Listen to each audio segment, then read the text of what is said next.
তাহলে আমরা যাই।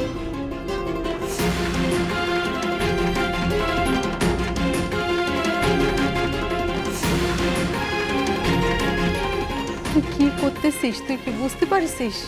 এখনই যদি ওরা বুঝে ফেলতো। বললাম তো তোর বড়দা গিয়েছে, একটু থাম, ধৈর্য ধর। এমন করিস না বোন, পেটের সন্তানটার কষ্ট দিস না।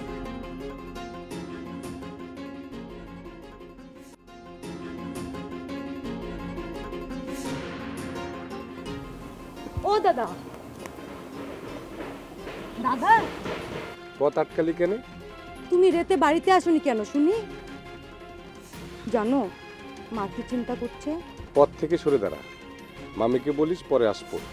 না, এখন যাওয়া যাবে না, ওদিক বাড়িতে যেতে হবে। ঠেটামো করিস না তো, যা বলছি।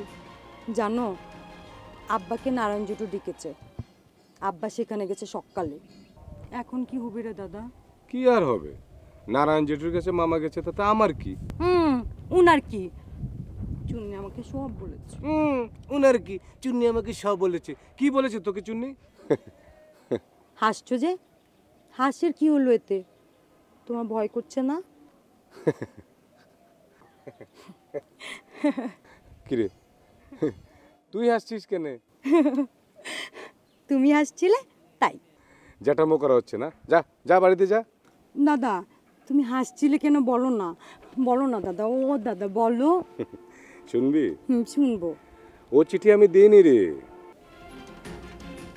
তবে চুন্নি যে বললো, মিথ্যা বললো? সে তো সইয়ের ভুল। সত্যি তো? যাক বাবা, বাঁচা গেল। দাদা তবে তোমাকে ওই চিঠিখানা কে দিল?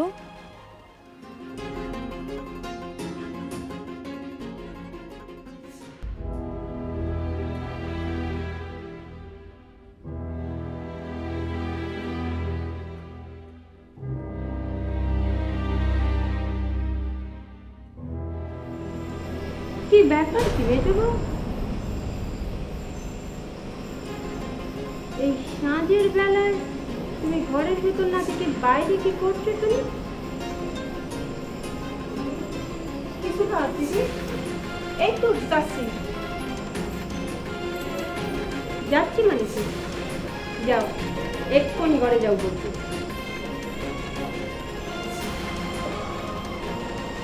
কি হচ্ছে এটা কি মেজবু? আমি কি কথাগুলো বলছি তোমার কানে যাচ্ছে না নাকি? আচ্ছা আচ্ছা, সাঁঝের বেলায় যে পতি মেয়েদের ঘরের বাইরে থাকতেন, এই কথাটা কি তোমার জানা নেই? দিদি, আমার না ঘরের ভেতর জ্বর উঠে আসছিল, আমি শ্বাস নিতে পারছিলাম নয়, এই জন্য উঠোনে একটু ঘোরাফেরা করতেছিলাম। কি? ওই যে একটু বাতাসের জন্য। আমি চলে যাবো, ঘরে চলে যাচ্ছি। দিদি, তুমি ঘরের ভেতর যাও না, আমি চলে আসবো।